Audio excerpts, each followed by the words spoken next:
नमस्कार दोस्तों, मैं नरेंद्र आप सभी साथियों का जीके क्लासेस में स्वागत करता हूं। साथियों, मैं आशा करता हूं कि आप और आपका परिवार स्वस्थ और सकुशल होंगे और आपकी तैयारी बहुत ही अच्छे तरीके से चल रही होगी। तो जो भी मेरे साथी यूपी बीएड प्रवेश परीक्षा की तैयारी कर रहे हैं या आप किसी भी प्रतियोगी परीक्षा की तैयारी कर रहे हैं, अगर आप सामान्य हिंदी में अच्छा स्कोर करना चाहते हैं तो आप सभी के लिए बहुत ही महत्वपूर्ण क्लास लेकर मैं हाजिर हूं और बहुत ही शानदार सेशन के साथ आज की इस क्लास की हम लोग शुरुआत करेंगे। तो जल्दी से आप लोग इस सेशन को शेयर कर दीजिए अपने सभी दोस्तों में और जल्दी से आप लोग क्लास में जुड़ जाएं। बात करें आज की इस क्लास की, तो जैसा कि आप लोग जानते हैं कि हम लोगों ने इससे पहले की क्लास में सामान्य हिंदी के एक बहुत ही महत्वपूर्ण चैप्टर संधि की शुरुआत किया था। हमने पिछली कक्षा में बात किया था कि संधि क्या होती है, संधि विच्छेद या संधि विग्रह क्या होता है, और हमने यहाँ भी बात किया था कि पहले वर्ण के आधार पर संधि जो है वो 3 प्रकार की होती है। पहला आपका स्वर संधि होता है, दूसरा व्यंजन संधि होता है और तीसरा आपका विसर्ग संधि होता है। हम लोगों ने स्वर संधि, व्यंजन संधि और विसर्ग संधि के बारे में भी बात किया था। आज की इस क्लास में हम लोग स्वर संधि के बारे में बात करेंगे। स्वर संधि क्या होती है, स्वर संधि कितने प्रकार की होती है, तो इन सभी बातों पे हम लोग आज की इस क्लास में बात करने वाले हैं। तो जो भी साथी यूपी बीएड प्रवेश परीक्षा की तैयारी कर रहे हैं, सभी लोग जल्दी से क्लास में जुड़ जाएं, क्लास को लाइक शेयर कर दें और अपने सभी दोस्तों को क्लास में जोड़ दीजिए।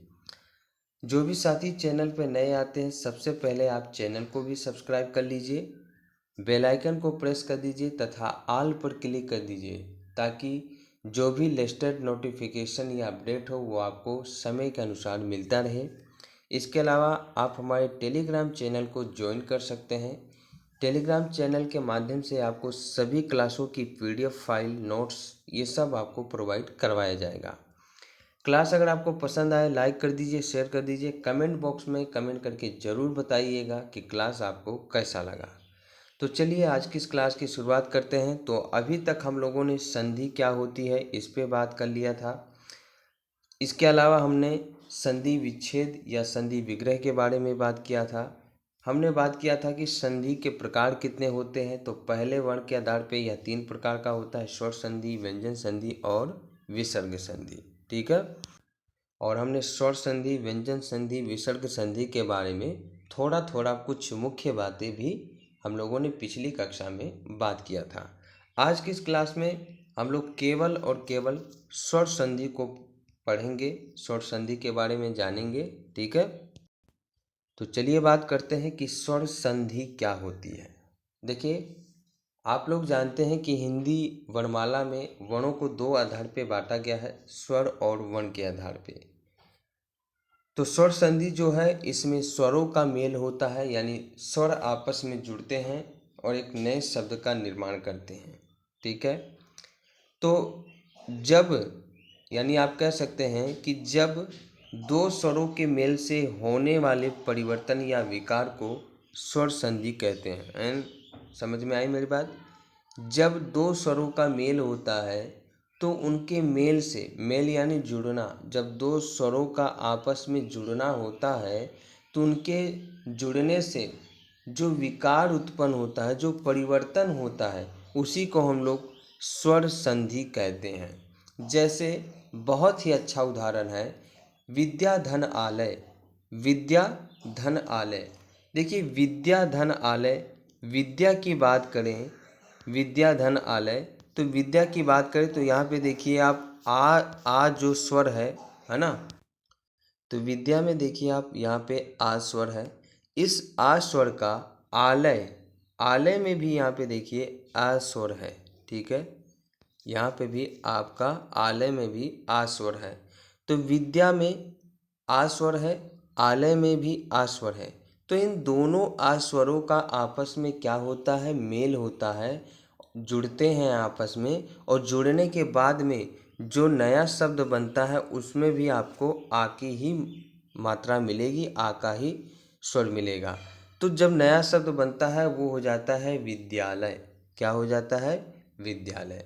तो इस प्रकार का जो संधि होता है इसी को हम लोग स्वर संधि कहते हैं, क्योंकि इसमें स्वरों का मेल होता है, दो स्वर आपस में जुड़ते हैं और एक नया शब्द बनाते हैं।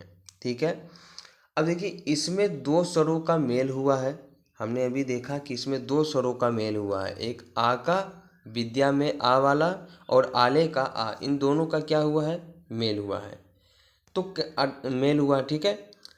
अब देखिए स्वर संधि में ध्यान देने बात योग्य क्या है कि स्वर संधि में जो पहले शब्द का अंतिम स्वर होता है वो दूसरे शब्द के प्रथम वर्ण या स्वर से क्या होता है? जुड़ता है।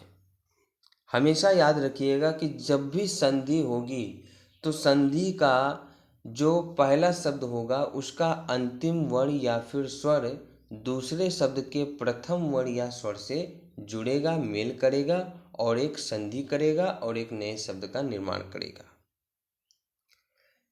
स्वर संधि जो है आपकी ये 5 प्रकार की होती है। इसमें से आ ई उ, आ ई उ को दीर्घ संधि कहा जाता है। वहीं ए ओ को गुण संधि कहा जाता है। और औ की बात करें, औ की बात करें तो ये आपकी वृद्धि संधि होती है। यारा लावा की बात करें तो ये आपकी यण संधि होती है। आय औ, है ना, आय औ आओ, ये अयाधी संधि होती है। ठीक है। तो स्वर संधि जो होती है आपकी ये 5 प्रकार की होती है। अभी आगे हम लोग बात करेंगे स्वर संधि के प्रकार। स्वर संधि कितनी प्रकार की होती है? 5 प्रकार की होती है। दीर्घ संधि, गुण संधि, वृद्धि संधि, यण संधि, अयाधी संधि। तो स्वर संधि के 5 प्रकार होते हैं, दीर्घ, गुण, वृद्धि, यण और अयाधी। अब इन पांचों के बारे में हम लोग एक एक करके जानते हैं और समझते हैं कि दीर्घ संधि में क्या होता है, गुण संधि में क्या होता है, वृद्धि संधि में क्या होता है, यण संधि में क्या होता है और अयाधी संधि में क्या होता है। सबसे पहले हम लोग बात करेंगे दीर्घ संधि के बारे में। दीर्घ संधि, दीर्घ का अर्थ होता है बड़ा, दीर्घ का अर्थ होता है बड़ा। तो देखिए दीर्घ संधि में होता क्या है कि ए आ ई उ री, इनका योग या इनका मेल जब ए आ ई उ से होता है तो मेल होने के बाद में आ ई उ में परिवर्तित हो जाता है। आ ई उ में क्या होता है? परिवर्तित हो जाता है। इसकी परिभाषा की बात करूं मैं तो जब लघु या दीर्घ ए आ ई उ री के बाद में, यानी जब लघु या दीर्घ स्वर आ ई उ री के बाद में लघु या दीर्घ समान स्वर आए तो उसका दीर्घ हो जाता है। उसका क्या हो जाएगा? दीर्घ हो जाएगा। दीर्घ संधि का मतलब है कि जब पहले शब्द का अंतिम वर्ण या स्वर लघु या दीर्घ हो और दूसरे शब्द का प्रथम वर्ण लघु या दीर्घ स्वर हो तो उन दोनों के मेल से, उन दोनों के योग से जो परिवर्तन होगा उसका क्या हो जाएगा? दीर्घ हो जाएगा। क्या हो जाएगा? दीर्घ हो जाएगा। जैसे मान लीजिए किसी शब्द का अंतिम वर्ण या अंतिम स्वर ए है, ठीक है, और दूसरे शब्द का प्रथम स्वर जो है या वर्ण वो भी ए है, तो इन दोनों के मेल से जब नया परिवर्तन होगा तो इन दोनों के मेल से, है ना, इन दोनों के मेल से जो विकार उत्पन्न होगा उसमें आपका बड़ा आ हो जाएगा। क्या हो जाएगा? बड़ा आ हो जाएगा। जैसे ए धन ए आ हो गया, ए धन ए आ हो गया, ए धन आ हो गया, आ धन आ हो गया, आ धन ए आ हो गया। कहने का मतलब अगर पहले शब्द का अंतिम वर्ण लघु है और दूसरे शब्द का प्रथम वर्ण दीर्घ है तब भी दीर्घ हो जाएगा, और यदि प्रथम प्रथम शब्द का यानी जो पहला शब्द है उसका अंतिम वर्ण दीर्घ है और दूसरे शब्द का पहला वर्ण यदि लघु है तब भी वहाँ पे दीर्घ हो जाएगा। ठीक है, और जब दोनों ही दीर्घ होंगे तब भी दीर्घ हो जाएगा। जैसे ई धन ई हो गया, ई धन ई हो गया, ई धन ई हो गया, ई धन ई हो गया, है ना। ऊ धन ऊ हो गया, ऊ धन ऊ हो गया, और री धन री हो गया। तो कहने का मतलब क्या है कि जब आपको लघु या दीर्घ स्वर के बाद में लघु या दीर्घ स्वर मिले तो उसका दीर्घ हो जाएगा, है ना। और दीर्घ संधि की पहचान की सबसे सरल तरीका क्या है और सबसे सटीक तरीका ये है कि जब शब्द के बीच में बड़ी मात्रा दिखेगी तो वो आपकी दीर्घ संधि होगी। जब शब्द के बीच में बड़ी मात्रा दिखेगी तो वो आपकी दीर्घ संधि होगी। जैसे देवाधिपति, देवाधिपति की बात करें तो इस शब्द में आप देखिए देवाधिपति, इसमें आप देखिए देवाधन अधिपति, देवधन अधिपति, देवाधिपति में देवधन अधिपति, देव में आपका ए है, ए स्वर है, और अधिपति में भी आपका ए स्वर है। तो ए धन ए का मेल होने से बना क्या, आ, और आ बनने से बन गया आपका देवाधिपति। क्या हो गया, देवाधिपति। आप देखिए देवाधिपति इस शब्द के बीच में बड़ी मात्रा है। आई बात क्लियर हो गया, आपको समझ में आ रहा है। इसी प्रकार से देवालय, देवालय में देखिए आप देवधन आलय, देवालय देवधन आलय, देव में ए की मात्रा है ना, और आलय में आ की मात्रा है। देव में ए की मात्रा है और आलय में आ की मात्रा है। तो इन दोनों के मेल से इन दोनों का क्या हो गया, आ हो गया, दीर्घ हो गया। इन दोनों का मेल हुआ और क्या बन गया, आ बन गया, यानी दीर्घ हो गया। तो आपका शब्द बन गया देवालय। शब्द क्या बन गया, देवालय। ठीक इसी प्रकार से परीक्षार्थी, परीक्षार्थी में देखिए परीक्षा धन अर्थी, परीक्षा धन अर्थी, परीक्षा, परीक्षा में आपका बड़ा आ है और अर्थी में आपका छोटा आ है। तो बड़ा आ और छोटा आ का संयोग हुआ तो बना क्या आपका, बड़ा आ बन गया, क्योंकि इनका दीर्घ हो जाएगा और दीर्घ होने से आपका शब्द क्या बन गया, परीक्षार्थी। परीक्षार्थी आपका शब्द बन गया। इसी प्रकार से महात्मा, महात्मा अगर में आप देखें तो महा प्लस आत्मा, महा प्लस आत्मा, महा में भी आ का मात्रा है और आत्मा में भी आ का मात्रा है ना, आ है। महात्मा में देखिए, महात्मा की बात करें तो महाधन आत्मा, महा यहाँ पे आ स्वर है और आत्मा में भी बड़ा आ वाला स्वर है। अब इन दोनों का मेल होगा, इन दोनों का आपस में जुड़ाव होगा और जुड़ने के बाद में ये इनका क्या हो जाएगा, दीर्घ हो जाएगा, यानी बड़ा आ ही आएगा। तो ये आपका बन जाएगा महात्मा। आई होप आपको समझ में आया होगा। ठीक है, इसी प्रकार से अतिव, अति प्लस इव, अति प्लस इव। देखिए अति में आपका छोटी की मात्रा है और ई में भी आप, यू में भी आपका छोटी की मात्रा है। अतिव, अति में अति की बात करें तो अति में छोटी की मात्रा है और इव में भी छोटी की मात्रा है। इन दोनों का जब मेल हुआ तो बड़ी मात्रा, बड़ी ई का प्रयोग हो गया, यानी दीर्घ हो गया, और इसी को हम लोग दीर्घ संधि कहते हैं। तो आपका शब्द जो बनेगा नया वो बनेगा अतिव। गिरीश की बात करें तो गिरिधन ईश, गिरिधन ईश। देखिए री में यहाँ पे छोटी की मात्रा है ना, और ईश में यहाँ पे बड़ी की मात्रा है। तो छोटी ई और बड़ी ई यानी लघु और दीर्घ का मेल हुआ और बना क्या है आपका, दीर्घ बनेगा, यानी बड़ी ही लगेगा। तो ये आपका हो जाएगा गिरीश, है ना। इसी प्रकार से महेंद्र, मही प्लस इंद्र, तो ये हो जाएगा आपका महेंद्र, क्योंकि यहाँ पे भी बड़ी ई और छोटी ई का मेल हुआ और बना आपका बड़ी ई।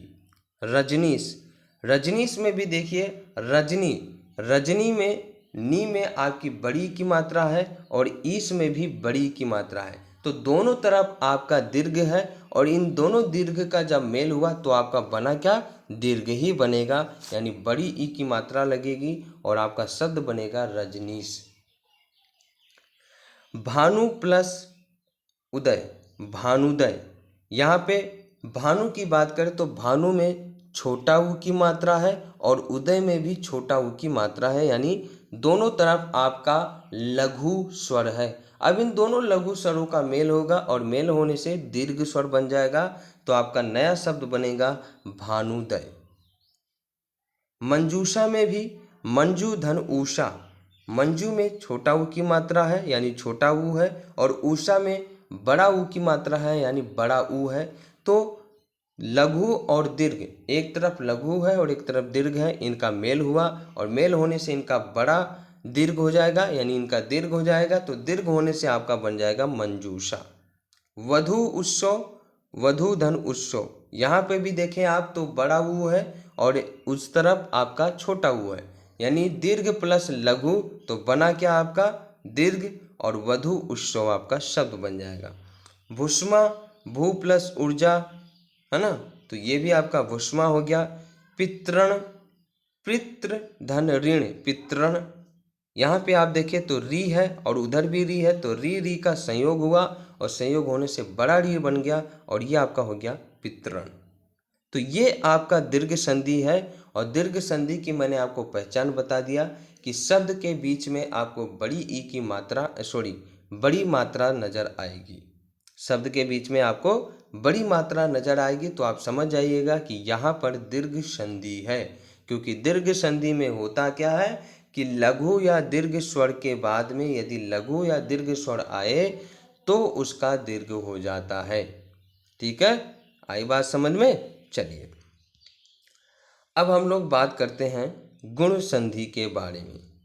गुण संधि क्या होता है? गुण संधि का मतलब है कि जब आप ए या आ के बाद में लघु या दीर्घ ई उ री आए तो दोनों के मिलने से ए ओ अर हो जाता है। गुण संधि में बताया गया है कि जब ए और आ के बाद में यदि ए और आ के